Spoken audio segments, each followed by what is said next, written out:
Glory to Jesus Christ. Ladies and gentlemen, welcome to ABCC Nightly News. I'm your newscaster, Anthony, and this is my co-host, Jane. Thank you, Anthony. And here's our top story for tonight. 50 years ago, man walked on the moon. Here are some photos of that historic event. I remember memorizing what Neil Armstrong said that day. One small step for man, one giant leap for mankind. What are you doing? Why are you interrupting our newscast? Are you sure about this? This is amazing! Why didn't we know this earlier? Ladies and gentlemen, we interrupt our regularly scheduled broadcast to give you some amazing news. This story is just breaking. Forget the lunar landing. Today is the 50th anniversary of the first Divine Liturgy at Annunciation Byzantine Catholic Church.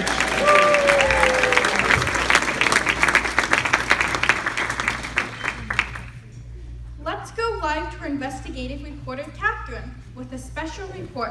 Take it away, Catherine. Thank you, Anthony and Jane. This is Special Reporter Catherine, and I am live here in Fullerton, California at the 50th anniversary celebration of Annunciation Byzantine Catholic Church. We have lots of dignitaries here today helping us celebrate. There are Bishop John Pazak and Bishop Gerald Dino. Welcome, Your Graces. Let me make my way through this crowd and see if I can get an interview with a parishioner. Ah, here's Johnny, a member of Annunciation Byzantine Catholic Church.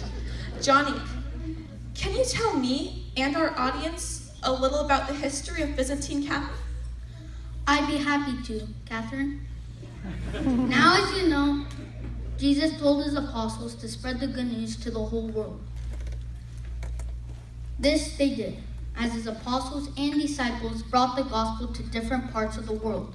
They incorporated significant customs and music of that people with basic liturgical practice to form liturgical traditions. In the end, 4 great centers of Christianity emerged with a distinctive Christian liturgical traditions and customs, but sharing the same faith. These centers were located in the great cities of Jerusalem, Antioch, Rome, and Alexandria. A couple of centuries later, when the capital of the Roman Empire was moved from Rome to the eastern city of the Byzantium, renamed Constantinople, an adaptation of the Antiochian liturgy emerged there, influenced by the richness and pomp of the imperial court. Thus, a new center of Christianity emerged, and the ritual became known as the Byzantine Church. From Constantinople, the great missionaries Cyril and Methodius were sent to convert the Slavic peoples of Eastern Europe. Today, the Byzantine Church is divided into church jurisdictions by ethnic groupings, for example, Greek, Ruthenian, Ukrainian, Serbian, Russian, etc. Wait, I've heard of the Greeks, and I know where Ukraine is, but where is Ruthenia?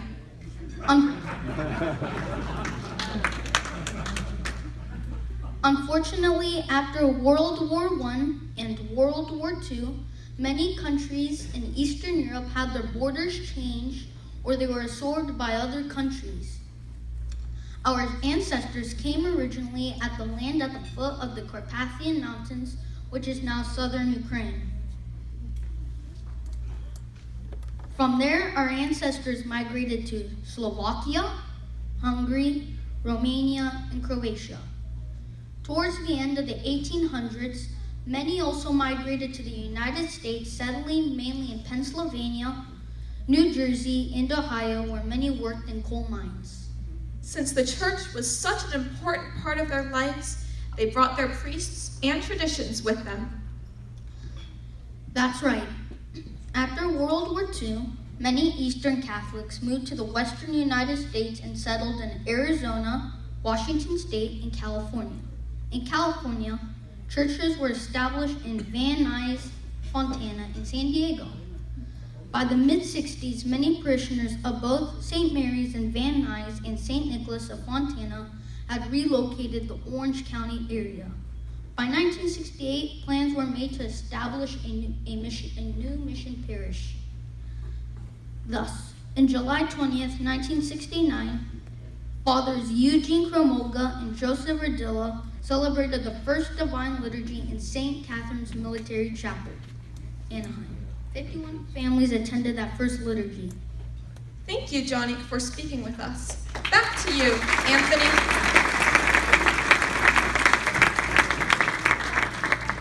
Our Historical Archives Department has found some photos of that first liturgy and those who are present.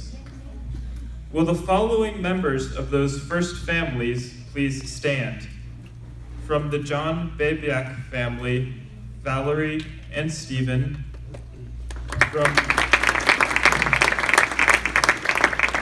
From the Larry Bivens family, Barbara, Larry, Charles, and Paul.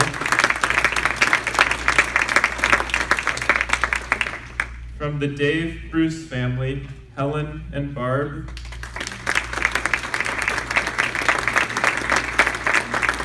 From the Al Holston family, Margaret and Sandy.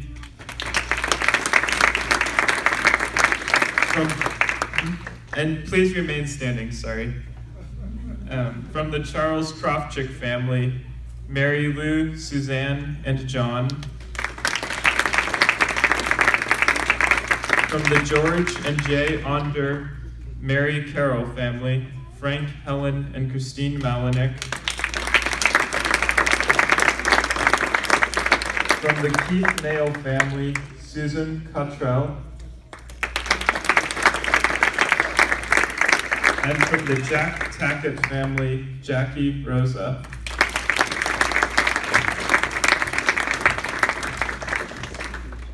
The youngest members of our parish family have a special gift for you.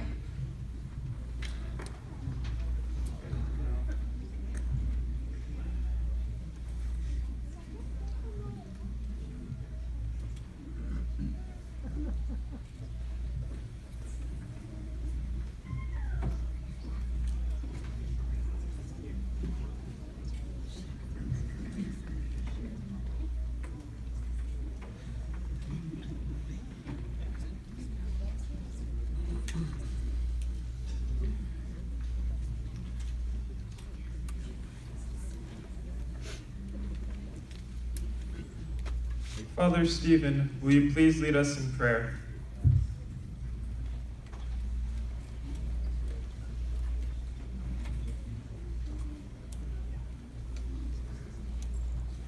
May the Lord God grant to his servants peace, health, and happiness for many happy and blessed years.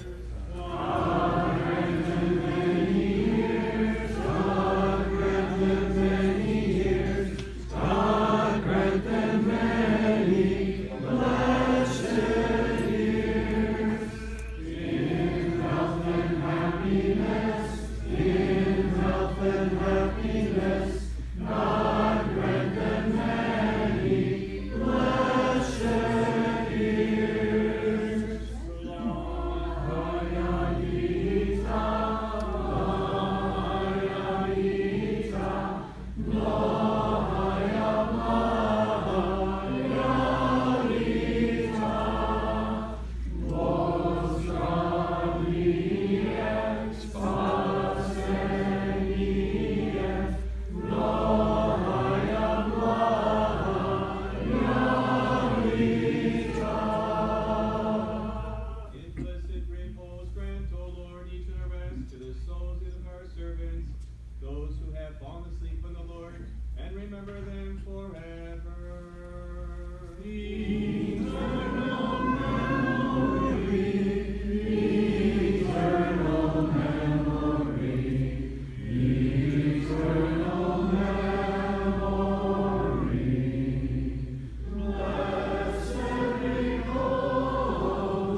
you, children. We are so thankful for that first liturgy and the blessings that came from it. I couldn't agree with you more, Anthony. We also owe a great deal to the wonderful priests that have served in our church, especially to our pastors.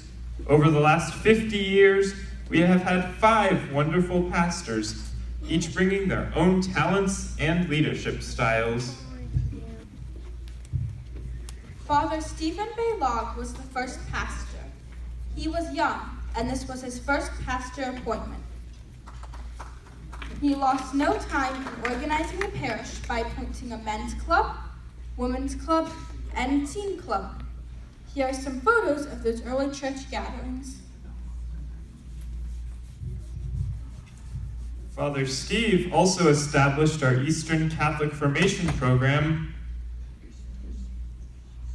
our Cantor Schola, and our acolytes. In those days, we were fortunate to have the use of the chapel at St. Catherine's Military Academy for our Sunday liturgies due to the generosity of the sisters there. Our Sunday coffee social was held across the street at Pearson's Park. Let's go back to Catherine now, who has an interview with a parishioner who remembers Father George Kuzma, who was our pastor from 1972 to 1986. Thank you, Anthony. That's right.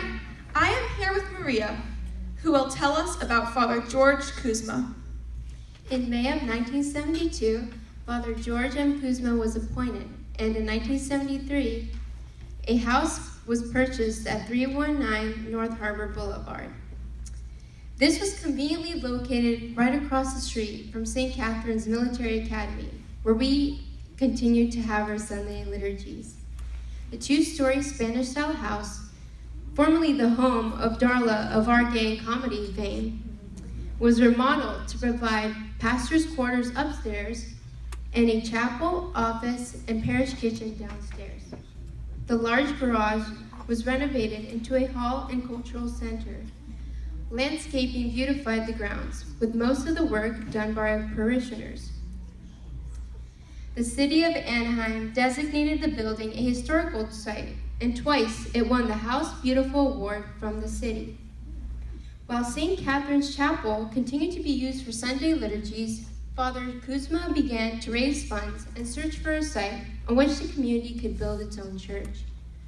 Several possibilities were explored over the years, while the hardworking parishioners continued to worship together and work to establish a new church. Here is a fun fact. Did you know that for the 5th anniversary of the parish, the children got together and formed a dance troupe to mark the occasion? That's right. Here are some photos of those dancers, and I think a few of them are here in the audience today. Please stand up.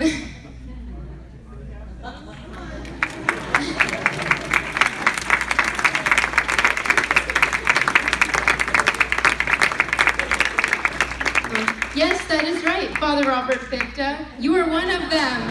Stand up and take a bow.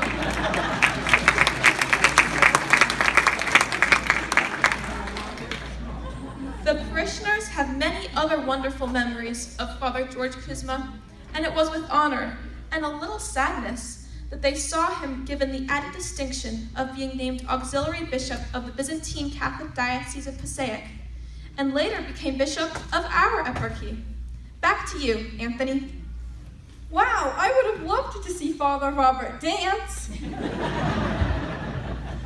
Me too, Jane. So, in February of 1987, Monsignor George N. Vida was appointed pastor of Annunciation. Father George continued to search for centrally located property for a new church. On December 6, 1988, 2.5 acres of land with 3 rental properties were acquired on Northwest Street near La Palma Avenue in Anaheim. One of the homes was renovated in the summer of 1990 for a parish rectory. The present Harbor Boulevard property was retained for use as a daily chapel, the parish office, and catechetical instruction as plans got underway for developing the new properties. But more than 10 years would pass before construction on the new properties itself would begin. We held endless fashion shows, Sunday luncheons, special occasion dinners, casino nights, Easter and Christmas bake sales to raise money for our building fund. We were the Orange County hosts of the Tambourines and Dancers from Duquesne University for many years. Anytime you asked Father George, when will we have our church built? He always answered, show me the money. We completed our parish hall and began to hold Sunday liturgies there on February 4th, 2001. We had a place to socialize, learn, and celebrate the important events of our life together. A state-of-the-art kitchen allowed our talented parishioners to bake pasca, pierogi, and nut rolls, and delicious luncheons were created to be shared in fellowship with our church family and friends. March 25th, 2001, we dedicated our bell tower and baptized our 4 bells that call us to worship: St. Basil the Great, St. Gregory the Theologian, St. John Chrysostom, and St. Therese the Little Flower. On August 2nd, 2004, work on the church itself started.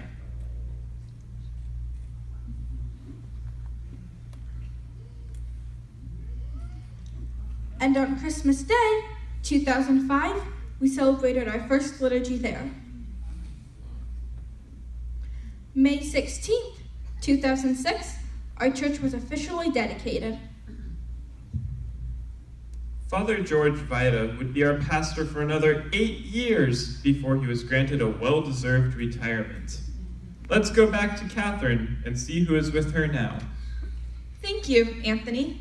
I am here with Rose, who remembers Father James Barrand. Father James became our pastor in 2013. Father James had served in our parish before, and he went right to work, teaching our acolytes and improving our Eastern Catholic formation program. We added the first level atrium of the Catechesis of the Good Shepherd to our ECF program. I understand that he was instrumental in securing a new mortgage for our church property through the generosity of Bishop Dino and the help of other churches in our eparchy. That's correct, Catherine. After Father James in 2015, Father Stephen Washko became our pastor. He has inherited a congregation devoted to preserving our Byzantine liturgical traditions while welcoming all those who wish to worship God with us. He came to us from a cathedral in Phoenix with a lot of pastoral experience and ideas for growing our community. Father Stephen is devoted to paying down our mortgage and ensuring the financial viability of our parish. And under his direction, our Safe Environment program meets all the eparchy requirements, guaranteeing protection of our most vulnerable members. We foresee exciting times ahead with Father Stephen as our pastor. Back to you, Anthony. Thank you, Rose and Catherine. So there you have it, 50 years of Annunciation Byzantine Catholic Church history. The maturity of our church is reflected in the strong liturgical life of Annunciation, the expanded religious education program for both adults and children, and the rich social program of the congregation. None of this would be possible without the generosity and dedication of our pastors and the many members of our parish. It is much regretted that some of the cornerstone members of our parish family are no longer with us at this exciting time. Nevertheless, we join their spouses, children, and grandchildren in remembering their many contributions as we look forward to the next 50 years. Our church remembers its Ruthenian roots, but today we truly are a universal church. Our members are Slavic, Ukrainian, Hungarian, French, Irish, as well as from Mexico and South America, from the Philippines and Hawaii, Vietnam, Korea, China, and Japan. We look forward to the future growth of our church family, as well as the beautification of our sanctuary with an iconostas and other icons. Thank you for joining us at ABCC News. We will conclude tonight's broadcast with our church theme hymn.